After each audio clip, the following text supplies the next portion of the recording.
Good morning. Shanti Kunj online classes में आपका स्वागत है बच्चों। तो बच्चों, पिछले क्लास में हमने वर्षा, गर्जन और बिजली के बारे में पढ़ा था। हमारा चैप्टर नंबर 15 चल रहा है और आज हम इसके आगे का टॉपिक कंप्लीट करते हैं, साथ ही आज एक्सरसाइज भी कंप्लीट करेंगे।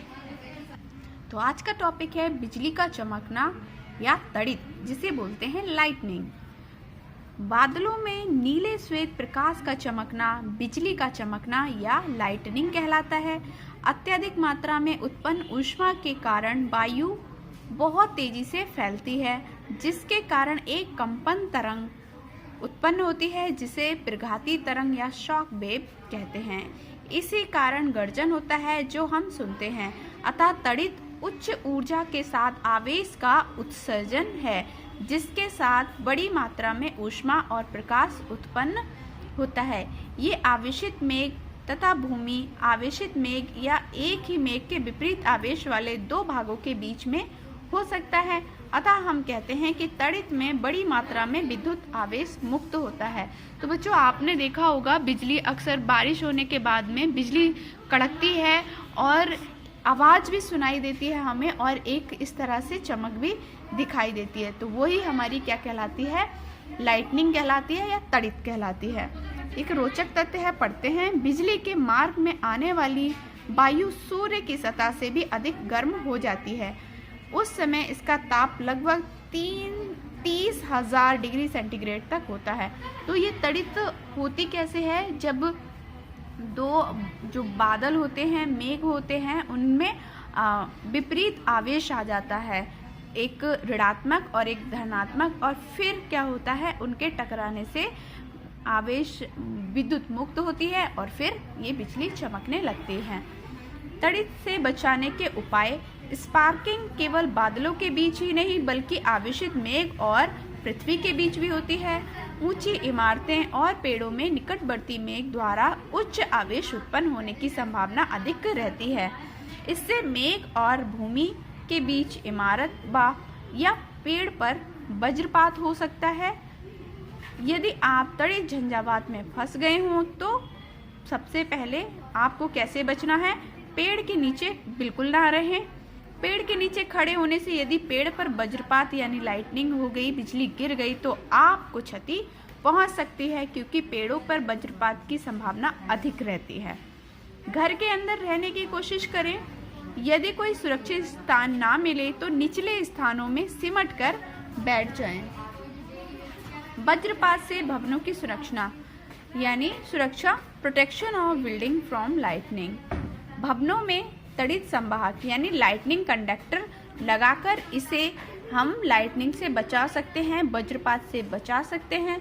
तड़ित संवाहक के प्रयोग का विचार आज से 200 वर्ष पहले सर्वप्रथम बेंजामिन फ्रैंकलिन द्वारा दिया गया था। एक अच्छा तड़ित संवाहक तांबे का बना होता है, जिसके एक सिरे पर तांबे का तीक्ष्ण शूल होता है। इसे भवन के सबसे ऊपरी भाग पर लगाया जाता है, यानी एक कॉपर का कंडक्टर या रॉड की तरह होगा, और उसे अपने घरों के सबसे ऊपर लगा देते हैं, जिसका निचला सिरा तांबे की पट्टी या तार जो भवन से भूमि तक जुड़ा रहता है। तार का निचला सिरा तांबे के प्लेट से जुड़ा रहता है, जो भूमि के अंदर गड़ा होता है। जब बिजली चमकती है और ये तड़ित संवाहक के ऊपरी शूल से टकराती है यानी ऊपरी सिरे से टकराती है, चूँकि तांबा विद्युत का अच्छा सुचालक होता है, इसीलिए मेघ से आने वाली सभी आवेश, सभी बिजली भवन को क्षति पहुंचाए बिना भूमि में ही चली जाती है, और इस तरह से हमारे भवन या फिर बिल्डिंग सुरक्षित हो जाते हैं। हालांकि इस बात पर अत्यधिक ध्यान देना चाहिए कि संवाहक यानी कंडक्टर और भूमि के बीच संपर्क अच्छा से अच्छा होना चाहिए, क्योंकि कंडक्टिविटी जितनी अच्छी होगी उनके बीच में, तभी वो सारी लाइटनिंग जमीन में जा पाएगी, वरना हमारे घरों की जो भी इलेक्ट्रिसिटी के अप्लायंसेस हैं उनमें फ्लो होने लगेगी और हमें उनको छूते ही करंट भी लगेगा। यदि ऐसा नहीं होता तो भवन और इसकी सुरक्षा के लिए लगाए जाने वाला तड़ित संवाहक दोनों को क्षति पहुंच सकती है। यदि तड़ित हमारे लिए क्षतिप्रद है, किंतु यद्यपि तड़ित हमारे लिए क्षतिप्रद है यानी नुकसानदायक है, किंतु कुछ मामलों में ये उपयोगी भी होती है। कैसे?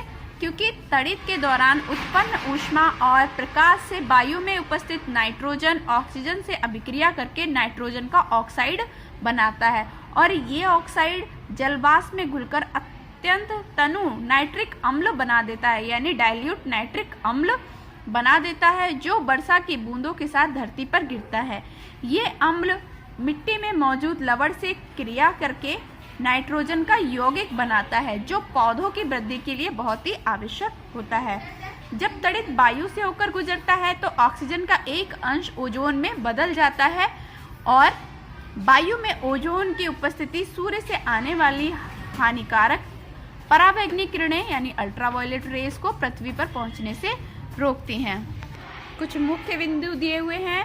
विद्युत ऊर्जा का एक रूप है। जब दो पदार्थों को आपस में रगड़ा जाता है तो विद्युत आवेश उत्पन्न होता है, जिसे स्थिर विद्युत कहते हैं। तारों से होकर प्रवाहित होने वाला विद्युत गतिमान होता है, जिसे प्रवाही विद्युत कहते हैं।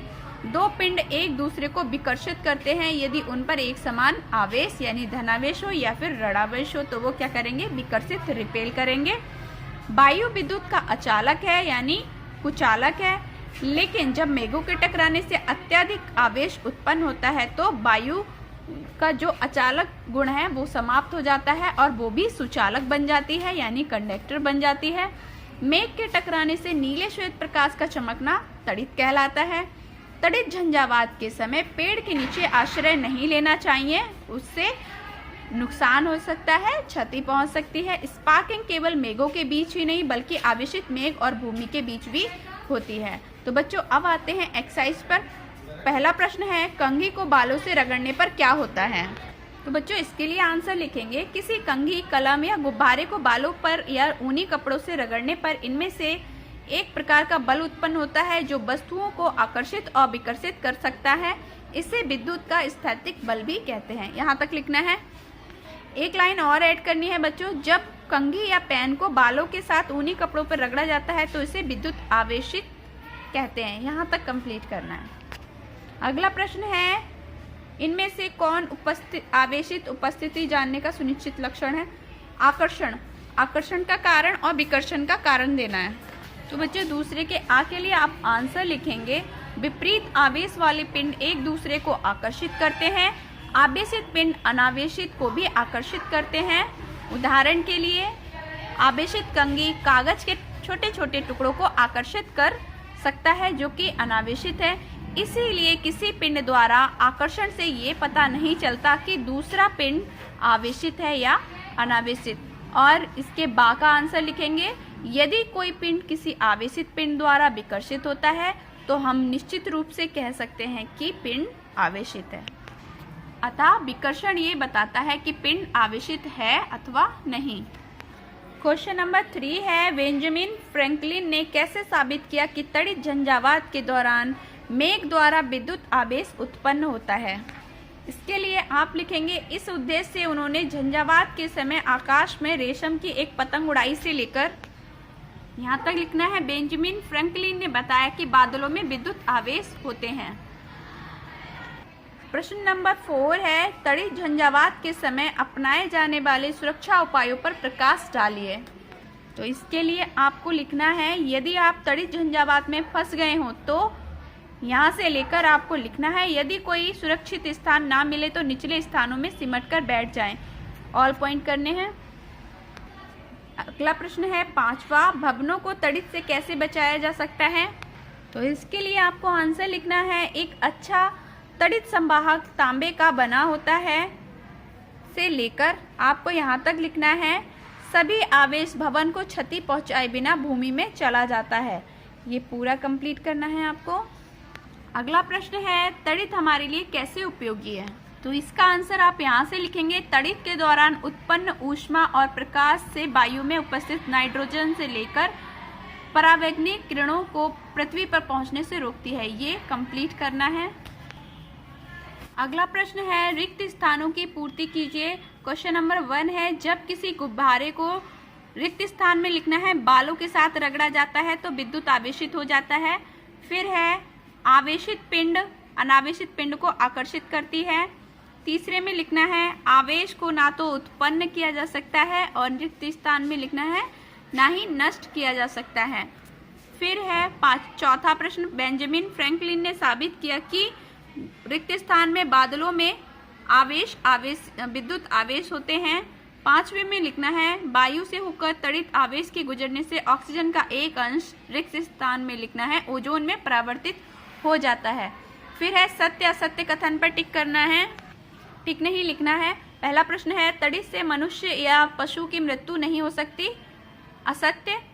दूसरा है, यदि दो पिंडों पर समान आवेश होता है तो वो एक दूसरे को आकर्षित करते हैं, असत्य। जब आवेश की मात्रा कम रहती है तो वायु से होकर विद्युत प्रवाहित होती है, असत्य। बराबर और विपरीत आवेश एक दूसरे को पूर्णतः उदासीन कर देते हैं, सत्य। पांचवा प्रश्न है, आवेशित पिंड अनावेशित पिंड को भी आकर्षित कर सकता है, सत्य। अब आपको परिभाषा देनी है। पहला है प्रवाही विद्युत, इसके लिए लिखोगे, तारों से होकर प्रवाहित होने वाली विद्युत गतिमान होती है जिसे प्रवाही विद्युत कहते हैं। अगला प्रश्न है स्थिर विद्युत, इसमें लिखोगे, जब दो पदार्थों को आपस में रगड़ा जाता है तो विद्युत आवेश उत्पन्न होता है जिसे स्थिर विद्युत कहते हैं। अगला प्रश्न है विद्युत स्थैतिक बल, तो इसका आंसर भी आपको यहाँ से लिखना है। किसी कंघी, कलम या गुब्बारे को बालों या ऊनी कपड़ों से रगड़ा जाता है तो इनमें एक प्रकार का बल उत्पन्न हो जाता है जो वस्तुओं को आकर्षित और विकर्षित कर सकता है, इसे विद्युत स्थैतिक बल कहते हैं। फिर है मेघ गर्जन, इसका आंसर लिखोगे, अत्यधिक मात्रा में उत्पन्न ऊष्मा से लेकर गर्जन होता है जो हम सुनते हैं। और घा का पांचवा प्रश्न है तड़ित, इसके लिए आप लिखेंगे, बादलों में नीले श्वेत प्रकाश का चमकना बिजली का चमकना या तड़ित कहलाता है। तो बच्चों यहाँ पर हमारी क्लास कंप्लीट होती है। नेक्स्ट क्लास में फिर मिलते हैं न्यू चैप्टर के साथ। तब तक के लिए बाय बाय, टेक केयर।